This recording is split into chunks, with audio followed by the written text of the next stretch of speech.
Jeune Zézé Bayard, qu'est-ce qu'une performance, selon vous? Alors, pour moi, une performance, c'est un processus. Et on ne peut juger la performance qu'à la fin de ce processus. Donc, c'est un processus qui doit être complet. Processus de réalisation d'un projet, quel que soit le processus. Et à la fin, on décide si c'est une bonne performance ou une mauvaise performance. On va essayer de vous connaître un peu mieux à travers vos routines quotidiennes. Une journée de travail productive commence à quelle heure? Alors, en réalité, j'avoue que maintenant, je suis à ma 16e année d'entrepreneur, donc j'ai plus les mêmes habitudes. D'ordinaire, c'était une journée commençait à 6 heures, des fois 5 heures du matin. Aujourd'hui, je suis beaucoup plus relax. Ceci dit, je me réveille tous les jours à 6 heures, mais je peux commencer ma journée à 7 heures avec du sport, un peu de méditation. Je prends mon temps, j'arrive au bureau à, on va dire 9h, 9h30, je suis à 5 minutes de mon bureau. Et je commence par une discussion avec mes directeurs. Et je suis souvent au téléphone, je coordonne finalement l'activité. Je ne suis plus vraiment dans l'opérationnel, donc pour moi c'est ça, toute la journée. Coordination, téléphone, rendez-vous interne ou externe. Et je rentre généralement assez tôt, 18h, je suis rentré parce que j'ai besoin de voir mes enfants. Besoin de discuter avec mes filles avant qu'elles partent au lit. Par quel type de collaborateur appréciez-vous d'être entouré? J'aimerais bien, enfin j'aime bien, et d'ailleurs quand je dis que j'aime bien, c'est parce que moi-même je contribue justement à les emmener à un niveau que je souhaite. Avoir des gens responsables, des gens qui écoutent, des gens qui ont à cœur les compromis, de travailler avec les autres, de tirer les autres vers le haut, dans une logique de travail en équipe et surtout dans une logique de résolution de conflits et de résolution de problématiques. J'ai du mal avec des collaborateurs qui vont que me présenter des problèmes sans me présenter des solutions qu'ils suggéraient. Et cette culture d'entreprise, on l'a construite tout le long de cet exercice de construire cette entreprise. Et aujourd'hui, je crois qu'on est arrivé à vitesse de croisière. Donc, des collaborateurs qui sont conscients, qui sont responsables, qui sont dans une logique d'excellence et de résultats et de suggestions, de débat, d'analyse et de travail d'équipe. Quelle est la principale, quelle est la meilleure qualité qu'un employé puisse avoir? Un employé doit avoir les mêmes qualités qu'un chef d'entreprise, qu'un patron. Le leadership, pour moi, c'est l'essence même du comportement qu'on doit avoir dans une entreprise. Parce que le leadership comprend un certain nombre de valeurs qui font que vous serez un bon exécutant, en même temps un bon coordonnateur, une bonne personne qui suggère, un bon chef d'entreprise, un chef de groupe, un bon membre de groupe. Donc toutes ces qualités se retrouvent dans le leadership. Et je crois que chaque employé devrait être un leader. Est-ce que dans une équipe, on n'est pas censé avoir et des leaders et des personnes qui suivent? Même celui qui suit doit être un leader en essence. Parce qu'en réalité, je crois que pour comprendre l'état d'esprit des leaders, il faut qu'on ait quand même un minimum de leadership en soi. C'est extrêmement important. Donc pour moi, le leadership n'incarne pas une hiérarchie. Le leader n'est pas forcément au-dessus des autres. Le leader, il est avec les autres. Il est juste un coordonnateur. Et c'est une fonction qui est interchangeable. Donc aujourd'hui, vous êtes leader, quelqu'un d'autre peut être leader demain, après-demain, ainsi de suite. Tout le monde doit avoir cette capacité à être un leader. Le leader doit être avec les autres, comme vous le disiez, ou au service des autres? Il doit être avec les autres. Parce qu'être au service des autres, on ne peut pas être leader, être au service des autres. On est leader parce qu'on guide les autres. Mais pour guider les autres, il faut être avec les autres pour pouvoir les guider. Il faut montrer l'exemple, puisque c'est vous qu'on suit. Donc vous ne pouvez pas être au service des autres, mais vous êtes avec les autres. Quelle attitude adoptez-vous lorsque vous passez la porte de Bloomfield? Alors, je suis vu et considéré comme mes staffs comme quelqu'un de très distant, de très froid. Mais en réalité, ça contraste avec l'attitude que j'ai en réalité avec eux. Ils me trouvent très juste, ils me trouvent très conciliant, très disponible, très accessible, mais en même temps très froid. Évidemment, ça crée un sentiment de chaud et de froid qui pour moi est extrêmement important en tant que manager, en tant que chef d'entreprise, en tant que leader. Il faut prendre en considération la culture dans laquelle vous vivez. Et nous sommes dans une culture où la limite entre la familiarité et le professionnalisme, elle est très mince. Donc il faut avoir un certain comportement qui permet aux gens de rester professionnels quand il est faut et en dehors du bureau, quand nous nous retrouvons pour un verre, d'avoir l'attitude amicale et fraternelle si c'est nécessaire. Et d'ailleurs, pour vos employés, est-ce Stan ou Monsieur Bayard? Non, c'est Stan. Tout le monde s'appelle par son prénom à Bloomfield et tout le monde se tutoie. Et ça n'empêche pas que les gens se respectent profondément. Et est-ce qu'on a le droit de ne pas être d'accord avec vous? Mais bien sûr, parce que je donne toujours l'opportunité aux gens de ne pas être d'accord, justement. Ce que je l'ai dit, c'est suggérer toujours ou dites ce que vous pensez, comment les choses devraient être. Et c'est une discussion, c'est un débat, mais à la fin de la journée, quelqu'un doit prendre une décision.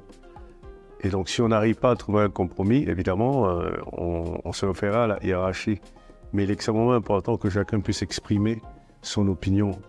Et qu'avez-vous appris à ne jamais faire en tant que PDG? À ne jamais faire, c'est à ne jamais donner le mauvais exemple. Parce qu'en réalité, je pense que je suis un modèle pour mes staffs. La majorité sont très jeunes. Et donc, évidemment, je me comporte comme je souhaiterais qu'ils se comportent eux-mêmes. Donc, évidemment, je suis très, très strict avec moi-même vis-à-vis du comportement que j'ai en présence de mes employés. Et je sais que des fois, je me force à montrer à mes employés que je ne suis pas une barre de fer, que je suis aussi flexible, que je sais aussi faire des choses fun. Et donc, il nous arrive des fois d'organiser des séances d'apéro au bureau où je vais danser, où ils seront surpris de me voir danser. Mais bon, Ah bon? oui, je leur montrerai que je suis capable moi aussi de danser et que je sais danser et que je connais les chansons. Vous êtes un bon danseur? Vous connaissez un BT qui n'est pas un bon danseur? Et sur quel type de danse êtes-vous le plus à l'aise, par exemple? Écoutez, toutes les danses, hein, finalement. Je crois que je suis quelqu'un qui s'adapte très vite et très bien. Mais j'ai vécu longtemps aux États-Unis, donc j'aime bien le hip-hop, j'aime bien le R&B. Et évidemment, en musique locale, j'aime bien le zouglou. Et par contre, le coupé-décalé, c'est un peu trop rapide pour moi. J'aime bien tout ce qui est smooth, j'aime bien certaines chansons, mais bon, évidemment, je ne serais pas capable de danser aussi rapidement que les gens dansent. Je trouve ça intéressant, mais je ne suis pas capable de faire ça. J'aime bien tout ce qui est smooth. On voit souvent des hommes d'affaires, des chefs d'entreprise, non pas basculer en politique, mais s'impliquer dans la vie politique de leur localité, par exemple en devenant maire ou député. Est-ce que cela vous tenterait? Honnêtement, pour l'instant, non. Pour l'instant, non. Je crois que je peux contribuer différemment.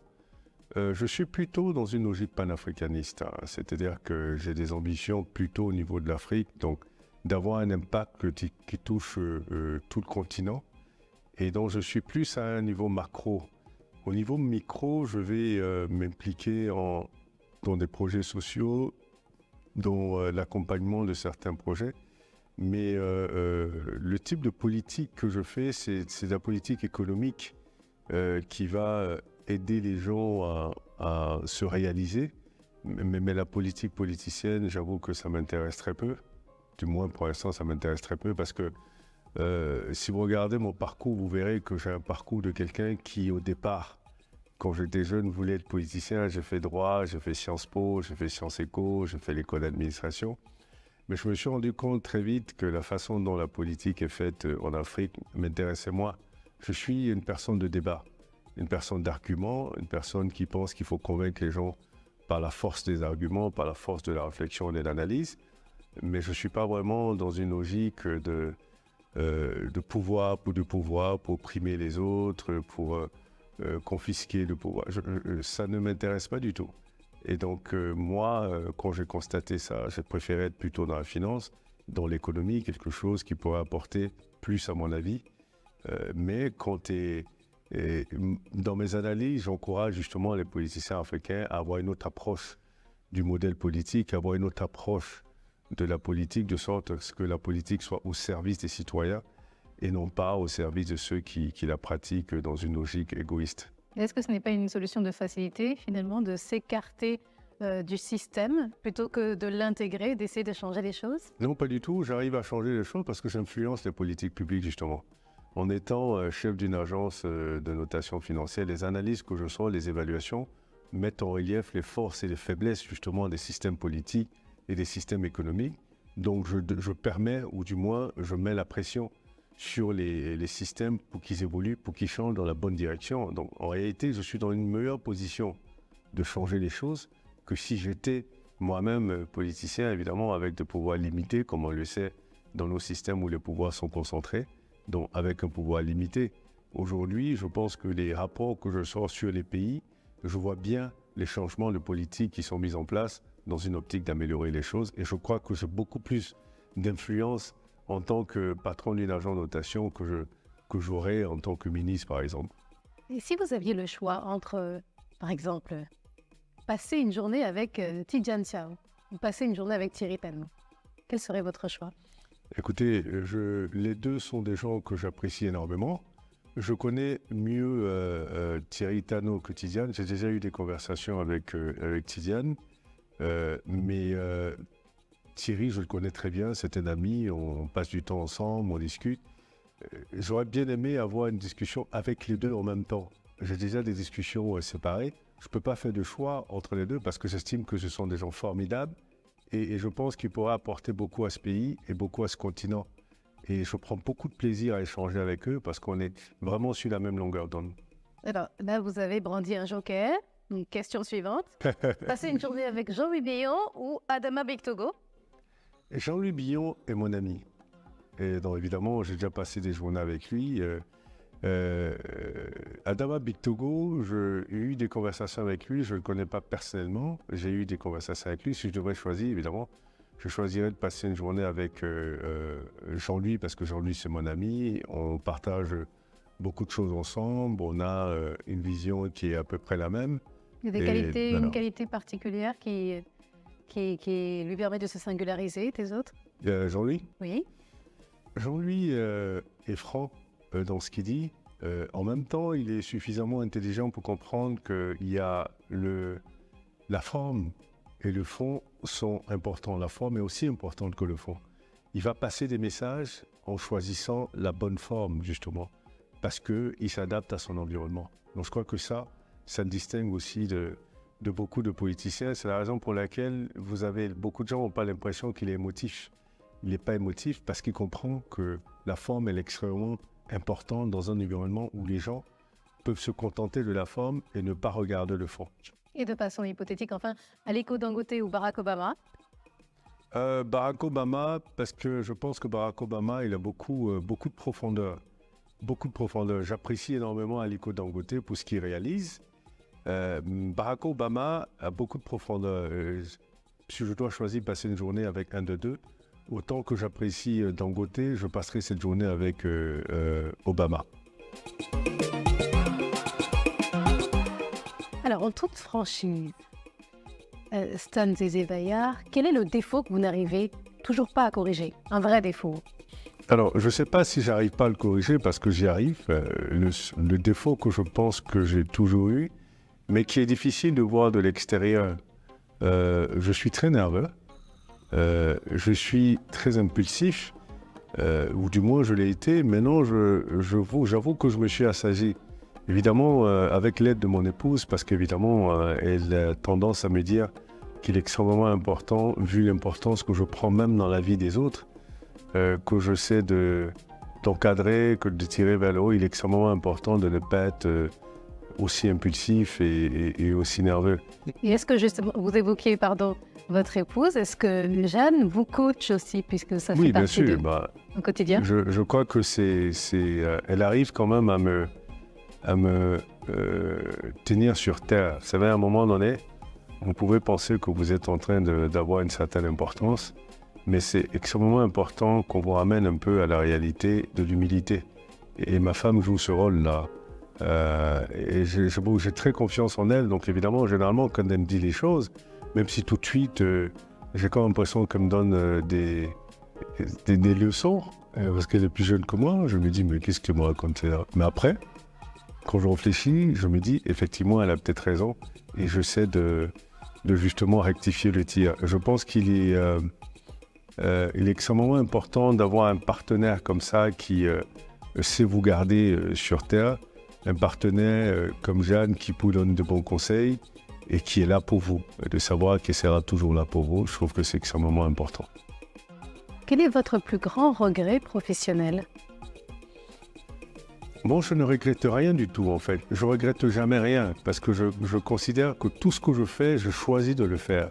Et ce que je choisis de faire, je ne regrette pas, quelles que soient les conséquences de mes choix.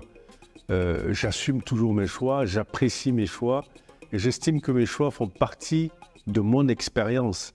Et donc, je suis là où je suis parce que j'ai fait les erreurs que j'ai faites, parce que j'ai fait les choix que j'ai faits.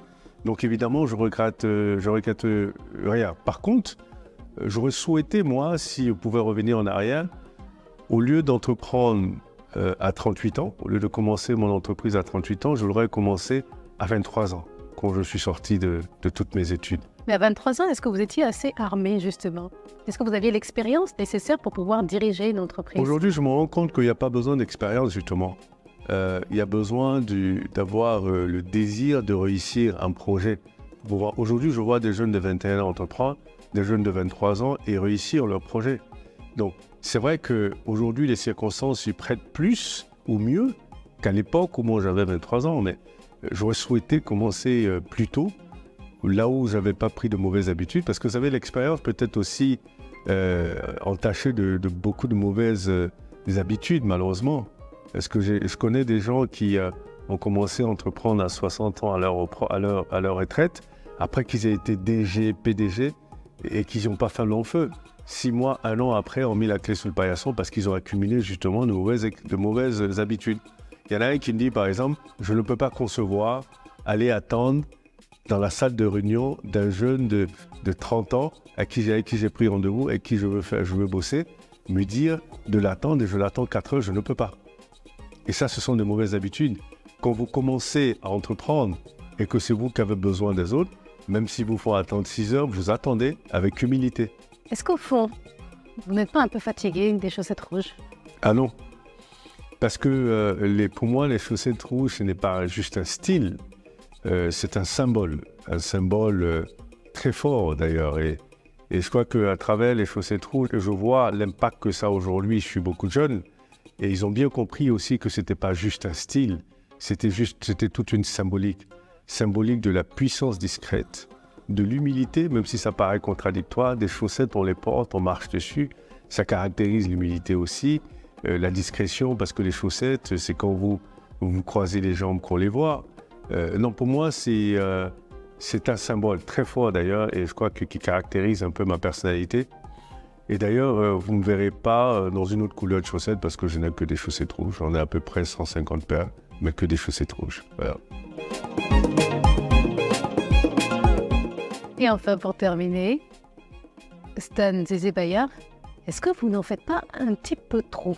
Trop de télé, trop d'interviews, trop d'interventions publiques, des émissions, des podcasts, des panels. Est-ce qu'on ne vous voit pas un peu trop dans les médias?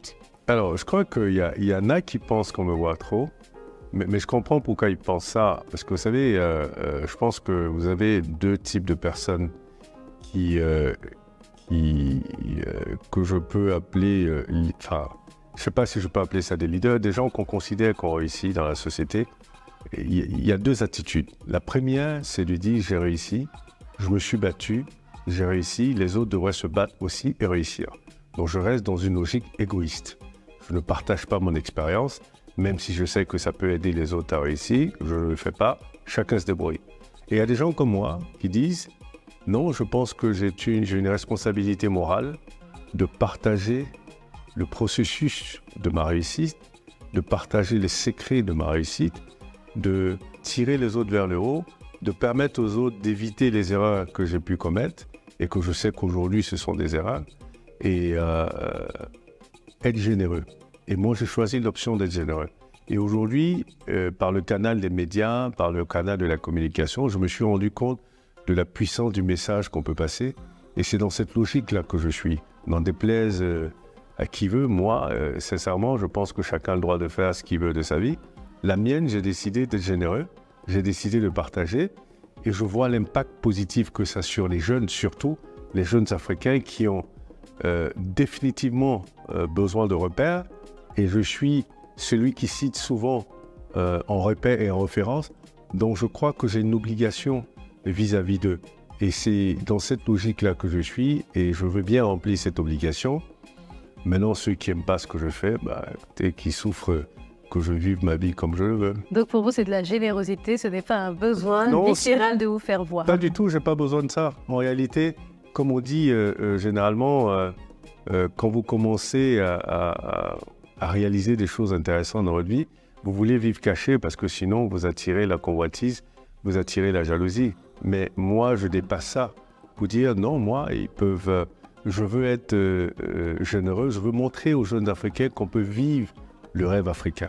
Pas besoin de prendre des bateaux, aller mourir dans l'océan ou pas besoin d'aller galérer dans des pays étrangers parce qu'on estime que là-bas on pourra réaliser un rêve. Non, on peut vivre le rêve africain. Non. Il faut bien que des gens qui ont réussi ce rêve africain fassent la promotion pour les jeunes, pour les autres. Et voilà pourquoi je suis aussi visible, pas parce que je pense que j'ai besoin de ça. Non, j'ai tellement confiance en moi que je n'ai pas besoin de ça. Je suis ce que j'appelle l'arrogant positif. Donc, je pense que je peux réaliser ce que je veux. Et donc, je n'ai pas vraiment besoin que les gens me voient. Ça ne m'intéresse pas. C'est surtout dans une logique de pédagogie, une logique de partage et dans une logique de générosité. Et vous avez choisi de partager votre réussite. Qu'est-ce qui vous fait dire que vous avez réussi ? Écoutez, c'est simple. Pour moi, la réussite, c'est la réussite d'un projet de vie.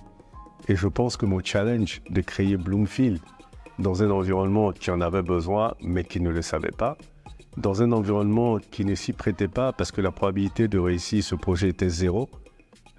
Zéro quand j'ai commencé. 0%, je veux dire. Et d'avoir forcé le destin, d'avoir forcé l'environnement, d'avoir créé l'écosystème et d'être arrivé à la vitesse de croisière à laquelle je suis aujourd'hui, oui, pour moi, c'est une réussite. La réussite, ce n'est pas la richesse. Hein. La richesse matérielle peut être la conséquence, peut-être, pas forcément, peut-être la conséquence de cette réussite, mais je pense que j'ai réussi mon projet. Aujourd'hui, quand on parle de notation financière en Afrique, le premier réflexe et le premier mot qui sort de la bouche des gens, c'est Bloomfield Investment Corporation. Tanzeze Bayard, merci d'avoir accepté de répondre à ces questions. Merci infiniment et merci de m'avoir invité.